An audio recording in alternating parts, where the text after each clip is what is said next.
أعوذ بالله من الشيطان الرجيم بسم الله الرحمن الرحيم رب اشرح لي صدري ويسر لي أمري واحلل عقدة من لساني يفقهوا قولي اللهم صل على محمد وآل محمد وعجل فرجهم. السلام علیکم ورحمۃ اللہ وبرکاتہ. جیسا کہ آپ سب جانتے ہیں کہ الحمدللہ ماہ رمضان المبارک کی اسپیشل کلاسز شروع ہو گئی ہے، اور ہم آج کے درس میں، جو کہ ہمارا دوسرا درس ہے، ہم آج اس درس میں روزے اور روزے کے آثار اور اس کی برکتوں پر انشاءاللہ گفتگو کریں گے. روزے کے بارے میں پروردگار عالم قرآن کریم میں ارشاد فرماتا ہے، بسم اللہ الرحمن الرحیم، یا ایہا الذین آمنوا کتب علیکم الصیام کما کتب علی الذین من قبلکم لعلکم تتقون. صدق اللہ العلی العظیم. اے صاحبان ایمان، تمہارے اوپر روزے اسی طرح لکھ دیے گئے ہیں جس طرح تمہارے پہلے والوں پر لکھ گئے تھے، شاید تم اس طرح متقی بن جاؤ. یہ آیت کا ترجمہ ہے کہ پروردگار عالم اپنے تمام صاحبان ایمان کو مخاطب کر کے فرما رہا ہے کہ تم پر روزے اسی طرح فرض کیے گئے ہیں، اسی طرح لکھ دیے گئے ہیں جس طرح تمہارے پہلے والوں پر یعنی گزشتہ امتوں پر بھی یہ روزہ لکھا گیا تھا، اور اسی طرح کہ شاید تم متقی بن جاؤ. متقی انسان کب بنے گا؟ جب وہ تقوی اختیار کرے. اور تقوی کیسے اختیار کیا جائے گا؟ اگر میں آسان لفظوں میں سمجھانا چاہوں تو آیت اللہ مجتہدی رضوان اللہ علیہ فرماتے ہیں کہ تقوی یہ ہے کہ جب ایک ہفتہ تک تمہارے اعمال کسی خفیہ کیمرے میں ریکارڈ کیے جائیں اور تمہیں پھر اس کے بارے میں بتایا جائے کہ یہ اعمال ٹیلی ویژن پر نشر کیا جائے گا، اور جب یہ اعمال ٹیلی ویژن پر نشر کیا جائے گا تو تمہیں دیکھ کر کے کسی طرح کی شرمندگی یا پریشانی کا احساس نہ ہو. یعنی وہ تمام اعمال جو ایک ہفتے تک ہمارے ریکارڈ کیے گئے تھے، چھوٹے بڑے ہر اعمال کو اس خفیہ کیمرے میں ریکارڈ کیا گیا اور اس کے بعد ٹیلی ویژن پر نشر کیا گیا، دیکھنے کے بعد ہمیں کسی طرح کی شرمندگی کا احساس نہ ہو کہ ہم نے جھوٹ بولا یا ہم نے غیبتیں کی. کیونکہ تقوی کیا ہے؟ تقوی گناہوں سے دوری کا نام ہے کہ ہم اپنے آپ کو گناہوں سے دور کر لیں. اور گناہ انسان کس بنیاد پر انجام دیتا ہے؟ یا تو غصے کے حالت میں یا پھر شہوت کی بنیاد پر گناہ کو انجام دیتا ہے. اور یہ دونوں چیزیں انسان کی خواہش کو، اور چونکہ انسان جب غضبناک ہوتا ہے، غصے میں ہوتا ہے، تو انسان گناہ انجام دیتا ہے، چاہے ہاتھوں کے ذریعے، چاہے زبان کے ذریعے، اور چاہے اعضاء کے ذریعے. چونکہ غصے میں انسان اپنے آپ کو کھو دیتا ہے. شہوت کی بنیاد پر بھی یہ گناہ انجام دیا جا سکتا ہے. اور روزہ ان دونوں پر یعنی غصے پر بھی اور شہوت پر قابو کرنے کا نام ہے. تو روزہ ان دونوں خواہشات کو تیزی سے روک دیتا ہے، چاہے وہ غصہ ہو اور چاہے وہ شہوت ہو. خدا کا شکر ادا کرنے کا مقام ہے کہ یقیناً پروردگار عالم نے ماہ رمضان کے روزے ہم پر فرض کر کے ہم پر احسان کیا کہ ہمیں گناہوں سے بچاتا ہے. چونکہ روزہ کیا ہے؟ برائیوں میں کمی اور تقوی میں اضافے کا باعث بنتا ہے. انسان جب روزہ رکھتا ہے تو کوشش کرتا ہے کہ ہم اپنے آپ کو گناہوں سے بچا لے جائیں، اور چھوٹے چھوٹے گناہ، چاہے جھوٹ ہو، غیبت ہو، غصہ ہو، نازیبا باتیں ہو، زبان سے کسی کو غیبت کرنا یا حسد کرنا یا شہوت کی بنیاد پر، یہ روزہ ماہ رمضان میں جو اللہ نے ہم پر فرض کیا، روزے دار ان تمام چیزوں پر قابو پا لیتا ہے. جو کہ روزہ خداوند عالم کی واحد پوشیدہ عبادت ہے. یعنی روزہ نظر نہیں آتا ہے، جبکہ اس کی اور بھی اگر ہم اعمال کو دیکھیں، مثلا نماز ہے، حج ہے، جہاد ہے، زکوٰۃ ہے، خمس ہے، یہ بھی تمام عبادت ہے. لیکن نماز بھی نظر آتی ہے، انسان نماز پڑھتا ہوا نظر آتا ہے، حج بھی نظر آتا ہے، جہاد بھی نظر آتا ہے، زکوٰۃ بھی نظر آتا ہے، خمس بھی نظر آتا ہے، یہ ہم دیکھ سکتے ہیں. لیکن روزہ دیکھنے والی چیز نہیں ہے. روزہ ارادے کو مستحکم بناتا ہے۔ جو شخص ایک مہینہ تک کھانے پینے کی چیزوں اور جنسی خواہشات سے دور رہتا ہے تو دوسروں کے مال اور ناموس سے بھی کنارہ کشی کر لیتا ہے۔ یعنی روزہ انسان کو کیا کرتا ہے؟ مستحکم بنا دیتا ہے، مضبوط بنا دیتا ہے۔ ایک مہینہ ہم نے کھانے پینے اور جنسی خواہشات سے دور اپنے آپ کو رکھا اور دوسرے کے مال، دوسرے کی خواتین سے ہم نے کنارہ کشی کر لی، تو یہ روزے کا سب سے بڑا فائدہ ہے۔ روزے کا فائدہ دوسرا یہ ہے کہ روزے دار محبت پیار میں اضافے کا باعث ہوتا ہے۔ روزہ محبت و پیار میں اضافے کا باعث ہوتا ہے۔ جو شخص ایک مہینہ تک بھوک و پیاس کا مزہ چکھتا ہے وہ بھوکے پیاسے غریبوں کے درد کو بھی اچھی طرح محسوس کر سکتا ہے۔ یقیناً اگر ہم ایک مہینہ کھانے پینے سے اپنے آپ کو روکیں تو یقیناً ہمیں غریبوں کی غربت کا احساس ہو جاتا ہے، پیاسوں کی پیاس کا احساس ہو جاتا ہے، بھوکے کی بھوک کا احساس ہو جاتا ہے۔ اور اسی لیے فرمایا رسول خدا صلی اللہ علیہ وآلہ وسلم نے فرمایا کہ روزہ آدھا صبر ہے۔ ہمیں بھوک لگتی ہے لیکن ہم کھانا نہیں کھاتے، ہمیں پیاس لگتی ہے لیکن ہم پانی نہیں پیتے، ہمارا ارادہ گناہ کرنے کا اگر ہوتا ہے تو فوراً خیال یہ آتا ہے کہ ہم روزے سے ہیں، گناہ سے ہم اپنے آپ کو بچا لیتے ہیں۔ یا چونکہ روزہ کیا ہے؟ آدھا صبر ہے، اور ہمیں جب صبر آ جائے تو یقیناً پروردگار عالم چونکہ قرآن میں فرماتا ہے کہ میں صبر کرنے والوں کے ساتھ ہوں، چاہے وہ گناہ کے مقابل میں صبر کیا جائے، چاہے وہ ظلم کے مقابل میں صبر کیا جائے، چونکہ اللہ صابروں کے ساتھ ہے، خدا صبر کو پسند کرتا ہے۔ تو یقیناً روزہ آدھا صبر ہے۔ دو باتیں یہاں پر اور بھی قابل توجہ ہیں کہ عام لوگوں کے روزے میں کھانے پینے کی چیزوں اور جنسی خواہشات سے پرہیز ہوتا ہے، لیکن خاص لوگوں کے روزے میں روزہ باطل کر دینے والی چیزوں سے پرہیز کے علاوہ گناہوں سے دوری بھی ضروری ہوتی ہے، اور خاص الخاص افراد کے روزوں میں روزہ باطل کر دینے والی چیزوں اور گناہوں سے پرہیز کے علاوہ ان کا دل بھی غیر خدا سے خالی ہوتا ہے۔ روزہ انسان کو ان فرشتوں جیسا پاک بنا دیتا ہے جو کھانے پینے اور جنسی خواہشات سے پاک ہوتے ہیں۔ یعنی روزہ دو طرح کے لوگ رکھتے ہیں، ایک عام لوگوں کا روزہ اور ایک خاص لوگوں کا روزہ۔ عام لوگوں کا جو روزہ ہوتا ہے وہ صرف اپنے آپ کو کھانے پینے اور جنسی خواہشات سے روک لیتے ہیں، لیکن جو پروردگار عالم کے خاص الخاص بندے ہیں وہ صرف روزہ باطل ہو جانے والی چیزوں سے پرہیز نہیں کرتے بلکہ گناہوں سے اپنے آپ کو بچاتے ہیں، غیر خدا سے اپنے دل کو خالی کر لیتے ہیں، اس طرح سے اپنے آپ کو پاک و طیب بناتے ہیں جیسے کہ اللہ کے فرشتے پاک و پاکیزہ ہیں، کھانے پینے اور جنسی خواہشات سے پاک ہوتے ہیں۔ اگر یہاں سمجھ میں نہ آئے تو یقیناً ہم دوبارہ اس بات کو سمجھانے کی کوشش کرتے ہیں۔ ایک عام لوگوں کا روزہ ہے اور ایک خاص لوگوں کا روزہ ہے۔ اب ہمیں خود اپنے روزے پر نظر ڈالنی ہے، اپنے آپ کو دیکھنا ہے کہ آیا ہمارا روزہ عام لوگوں کی طرح ہے یا خاص لوگوں کی طرح ہے؟ ہم نے صرف کھانے پینے اور جنسی خواہشات سے اپنے آپ کو روکا یا ان خاص روزہ داروں کی طرح، ان خاص لوگوں کی طرح جو روزے کو باطل کر دینے والی چیزوں سے بھی اپنے آپ کو روکتے ہیں، غیر خدا اپنے دل کو غیر خدا سے بھی خالی رکھتے ہیں اور اپنے آپ اس طرح پاک و طیب کرتے ہیں جیسے روزہ انسان کو ان فرشتوں جیسا پاک و پاکیزہ بنا دیتا ہے جو کھانے پینے اور جنسی خواہشات سے پاک ہوتے ہیں۔ رسول خدا صلی اللہ علیہ وآلہ وسلم نے فرمایا کہ جو شخص ماہ رمضان میں اللہ کی خوشنودی کے لیے روزہ رکھے تو اس کے تمام گناہ بخش دیے جائیں گے۔ یقیناً اگر ہماری نیت پروردگار عالم کی خوشنودی حاصل کرنے کے لیے ہو تو خداوند عالم ہمارے تمام گناہوں کو بخش دے گا، کیونکہ اللہ خود حدیث قدسی میں فرماتا ہے کہ روزہ میرے لیے ہے اور میں اس کی جزا دینے والا ہوں۔ پیغمبر اکرم صلی اللہ علیہ وآلہ وسلم سے منقول ہے کہ آپ نے فرمایا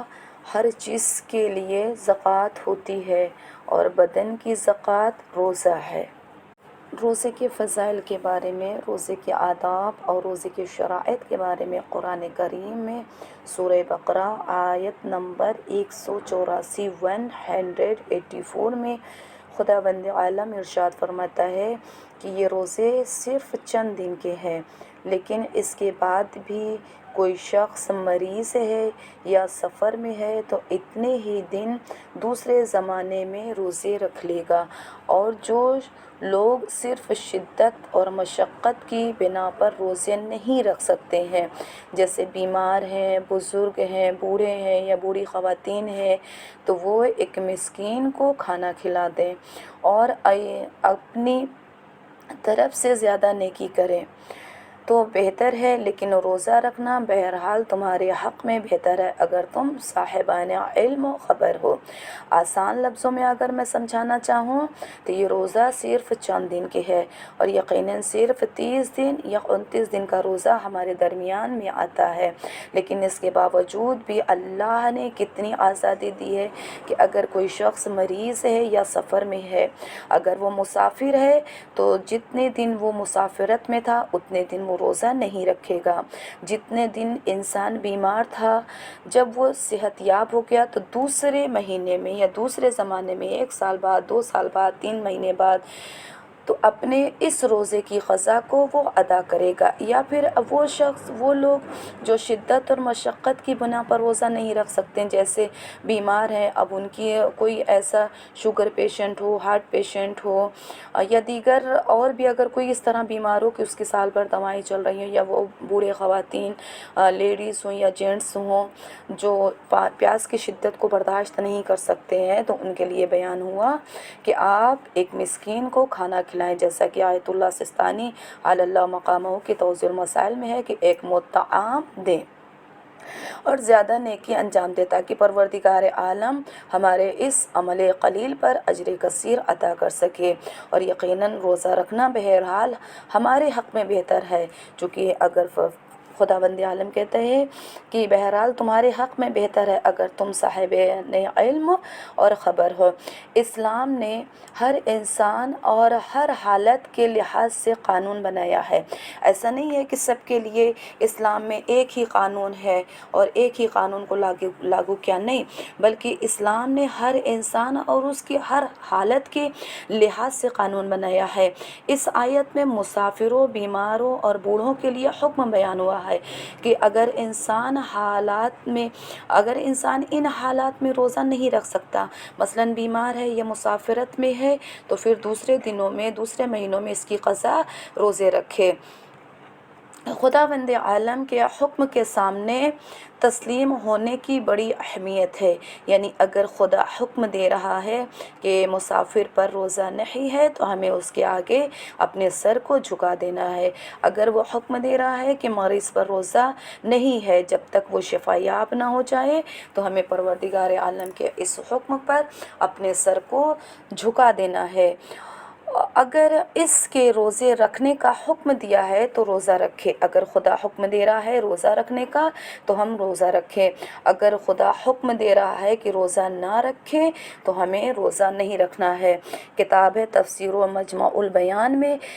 یہ روایت منقول ہے کہ بعض اصحاب رسول صلی اللہ علیہ وآلہ وسلم جب سفر کی حالت میں بھی روزہ رکھتے تھے اور اپنا روزہ توڑنے پر مائل نہیں ہوتے تھے تو حضرت رسول اکرم صلی اللہ علیہ وآلہ وسلم نے ان لوگوں کو گنہگار قرار دیا، یعنی اس کتاب مجمع البیان میں جو بیان ہوا ہے کہ بعض اصحاب رسول جب رسول خدا کے ساتھ مسافرت کرتے تھے اور رسول خدا حکم دیتے تھے کہ روزے کو توڑ دو تو یہ روزہ توڑنے پر مائل نہیں ہوتے تھے، روزہ توڑنے پر قائل نہیں ہوتے تھے، تو رسول خدا صلی اللہ علیہ وآلہ وسلم نے ان لوگوں کو گنہگار قرار دیا کہ تم نے خدا اور رسول کی نافرمانی کی ہے، جبکہ خدا نے حکم دیا مسافرت میں روزہ قضا ہے، بیماری میں روزہ نہیں رکھ سکتے ہیں۔ حضرت امام جعفر صادق علیہ السلام نے فرمایا کہ اگر کوئی شخص سفر میں روزہ رکھے تو اس تو اسے نماز جنازہ نہیں پڑھاؤں گا۔ یعنی چھٹے امام جعفر صادق علیہ السلام نے کیا فرمایا، جو شخص سفر میں روزہ رکھے تو میں اس کی نماز جنازہ نہیں پڑھاؤں گا، چونکہ سفر میں روزہ کیا ہے، قضا ہے۔ اس کے احکام اگر دیکھنا ہوگا تو توضیح المسائل کے جانب رجوع کریے گا انشاءاللہ۔ بہرحال اگر کوئی مسافر بیمار ہو تو اس کا روزہ باطل ہے اور اسے اس کی قضا رکھنا ہوگی۔ یعنی اگر کوئی بیمار ہے تو اس کا روزہ بھی اس پر قضا ہے، اگر کوئی مسافر ہے تب بھی اس کا روزہ کیا ہے، قضا ہے۔ اسے اپنے سفر طے کر کے آئے واپس اپنے وطن تو اسے اپنا روزہ رکھنا ہوگا قضا کی نیت سے۔ امام جعفر صادق علیہ السلام نے فرمایا، اگر کوئی ماں اپنے بچے کو دودھ پلانے یا اپنے شکم میں موجود بچے کے سلسلے میں نقصان کا احساس کرے تو اسے روزہ نہیں رکھنا چاہیے۔ یہ خداوند عالم کے لطف و کرم اور اس کے محبت کی نشانی ہے۔ یقیناً سب سے بہترین حدیث ہے امام جعفر صادق علیہ السلام کی کہ مولا نے فرمایا، اگر کوئی ماں اپنے بچے کو دودھ پلانے یا شکم میں موجود بچے کے سلسلے میں، یعنی وہ حاملہ عورت جنہیں پتہ ہے کہ پریگنینسی میں روزہ رکھنے پر ہمارے بچے کو نقصان ہوگا، اس کا احساس اگر ماں یہ کرے تو اس پر روزہ نہیں ہے، بلکہ اس کی قضا بعد میں انجام دینا ہے، ادا کرنا ہے۔ لیکن خداوند عالم کے لطف و کرم اور اس کی محبت کی نشانیوں میں سے ایک نشانی یہ ہے۔ یقیناً اب جب ہم روزے کے تمام فضائل اور تمام احکام، تمام آداب کو پڑھ چکے تو اب ہماری باری افطاری کی ہے۔ آپ کوشش کریے گا کہ افطار کے لیے رسول خدا صلی اللہ علیہ وآلہ وسلم نے فرمایا، اگر کوئی شخص اپنے حلال روزی سے کسی روزہ دار کو افطار کرائے تو فرشتے ہر وقت اور جناب جبرائیل شب قدر میں جبریل امین اس پر درود و سلام بھیجتے ہیں۔ یقیناً افطاری کی اتنی بڑی فضیلت ہے کہ اگر کوئی شخص اپنی حلال روزی سے کسی روزے دار کا روزہ افطار کرائے، اگرچہ ایک کھجور یا دودھ کا ایک گھونٹ ہی کیوں نہ ہو۔ افطاری دینا ایک عبادت ہے، لیکن افطاری دینے میں خلوص اور رضا الہی نیت شرط ہے۔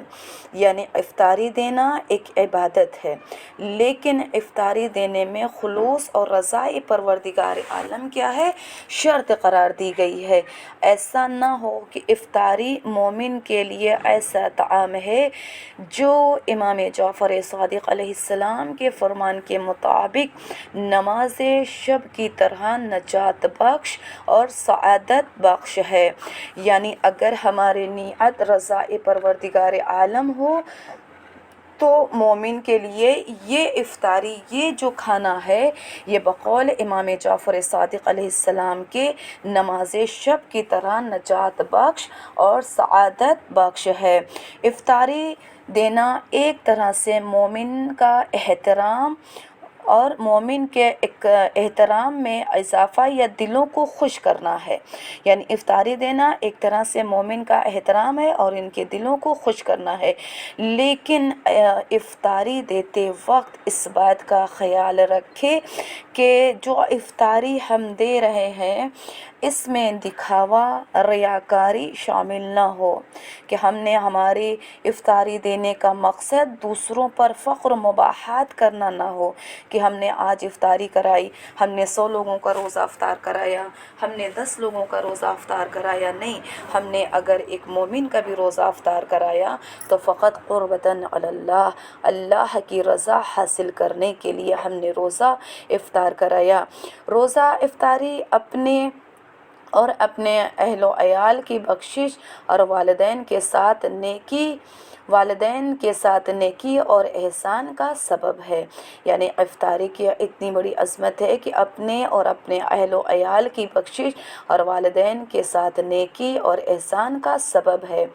تو ہم نے سب سے پہلے بیان فرمایا کہ افطار دیتے وقت ہماری نیت ایسی ہو کہ جو رضائے پروردگار عالم کے لیے ہو، کہ خداوند عالم تیری رضا حاصل کرنے کے لیے ہی ہم نے یہ افطار کرایا ہے۔ ایسا نہ ہو کہ مہمانوں کی بے احترامی کریں اور ان کے ساتھ بے ادبی سے پیش آئیں اور انہیں ذلیل و رسوا کریں، یعنی کہیں ایسا نہ ہو کہ ہم نے لوگوں کو اپنے دسترخوان پر بلایا اور ہمارا رویہ ایسا ہو کہ جس میں مہمانوں کی بے احترامی ہو رہی ہے، نہ ان کے احترام کا خیال ہے، نہ ان کے ساتھ ادب کا لحاظ ہے، بلکہ آنے والے کو ہم ذلیل اور رسوا کریں۔ نہیں، بلکہ ہمارا جو ادب ہے، جو مہمان نوازی کا طریقہ ہے، ہمیں اپنے پروردگار عالم سے سیکھنا ہے کہ خداوند عالم نے جب ہمیں ماہ رمضان المبارک دیا ہے تو خدا نے ہمیں مہمان بنایا۔ ہم گنہگار ہیں لیکن اس نے اپنے دسترخوان سے اٹھایا نہیں،